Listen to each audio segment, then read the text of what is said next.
Easy now, buds. Swanny Boy here and welcome to the channel. Today we're going to be doing a video on war robots and we'll also be doing a clan fight. Now this is randoms versus clan. I'm in a random team. This is versus a clan. I've straight away started with my revenant. This is a hybrid build with calamity and toxin. I do have the pilot to give me 65% increase on lock-on, so that really does help with this build in particular. I would suggest using this. It's just because I've got weapons already leveled up that I choose to use this build. It does help against Fafnir's, stuff like that. I'm not doing great right now. I've teleported into a leech, which is kind of a big counter to the revenant. You can't really do much against it. Got a revenant with flamethrowers behind me, a much stronger build, but I don't think that one's got a oh yes, it does have a nuclear amplifier. I thought it didn't, but I can just see the glow on it now. So it's got nuclear amplifier, so it's already getting a boost from damage. I've got two nuclear actually no, I've got one nuclear amplifier on this one. I've got a overdrive and I've got a last stand on this build. Triggered my last stand, so right now it looks like I'm going to go down. We're looking like we're down on beacons as well, so it's a proper fight for this. I'm not giving it up. He's got a nebula drone. That's where he's get the 58% increase in HP once he drops I think it's 100,000 HP in 3 seconds. So you can tell that the calamity is doing a tremendous amount of damage once I've got everything all boosted. I'm below my health point for the overdrive. It is amazing, but it's just getting to that point can get you in a real situation.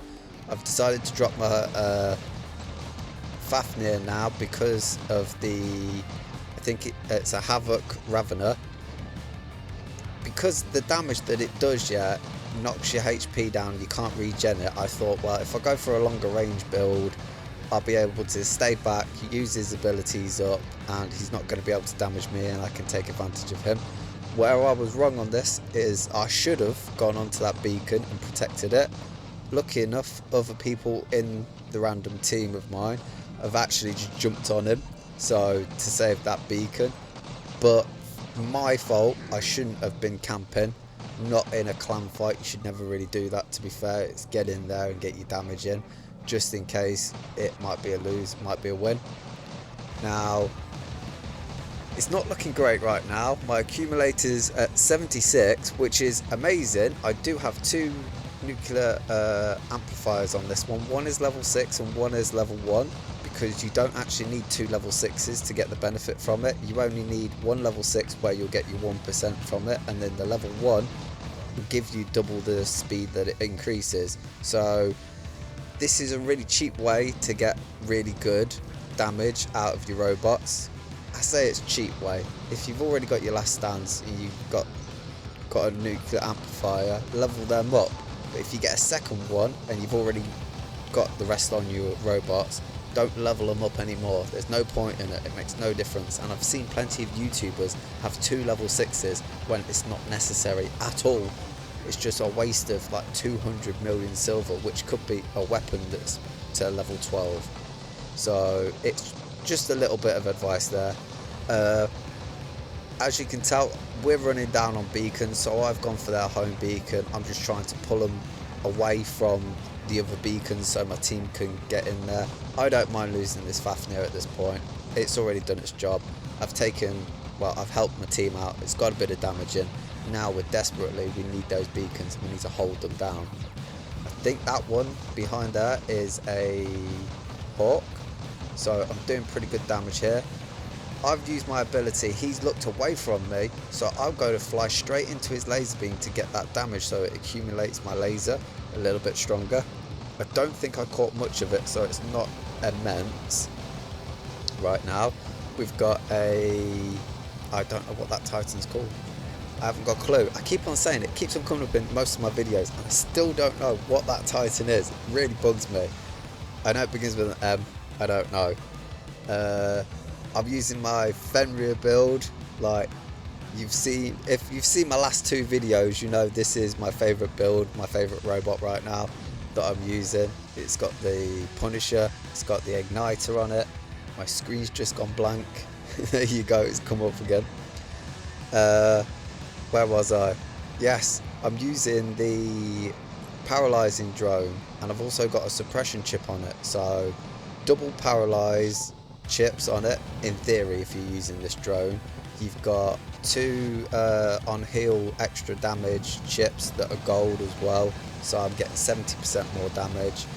This is a monster. If I can catch anything out locked down, I can just rip straight through it if I use the heal, which right now I've got a heal sitting there and I didn't use it. Now I'm thinking to myself, I was like, I know I didn't need to heal, but now looking back at it, it's like, why didn't I heal? I could have got so much damage on that Titan, but I didn't. We've got the Orochi here, and he's got two glories, which do really well actually. Like, because he's got suppression chip on there. I don't know if he's got a lockdown chip. I can't see his drone right now. But he's doing some really good damage considering I've got like 55% resistance, and if he's got a nuclear amplifier, he ignores 20% of it.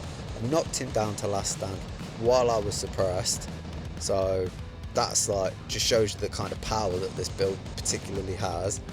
He's playing incredibly well, and I'm not realising why he's keeping me in here while I'm not sat on a beacon. We're losing beacons again, and I'm not paying attention to the beacon bar. It's a really close game and it's not looking good for us. And I'm awful with my igniters. I just can't get the aim right. That's why I normally have a lockdown chip, because I'm not afraid to say I suck at using flame weapons. I'm on PC using this, so I've got a mouse that make it easier. It does make it a lot easier than if you're using a phone, will admit, but it's not as easy as if you were using a controller. Now that's something I do want to use, but right now I'm investing more into the channel and stuff like that, so before I buy those kind of things, I'll be buying a proper camera instead of using my phone. Not using a camera on this one because I don't know how to watch a pre-recorded video and record at the same time, and every time I've done it, my phone's just, well, not my phone, my laptop just lags out, and then the footage doesn't look really good. So that's something I've got to learn to do. That's why you're not seeing me on this video. Fenrir is gone, done its job. We are ahead on beacons. It's looking great. I thought I'd just pull out my luchador. My luchador is only level 10. Basically everything that I had on my Arthur is on this, modules and weapons. And as you can tell, we won. This is a complete random team against, I think it's 5 of, I don't know what their clan name is, but there's 5 of them, and we won easily. Like I say easily, it was a close game, but it was a really good one, and I really do appreciate like everyone on my team. They were amazing on that one. Everyone pulled together, everyone stuck with the beacons, and nobody quit out. So brilliant. Thank you very much for watching, guys. I really do appreciate it. If you missed my last video, it was my 100 subscribers special, 100 chest openings and some gameplay. Thank you very much. I really do appreciate it. You guys are the best, really are. And I'll see you in the next one.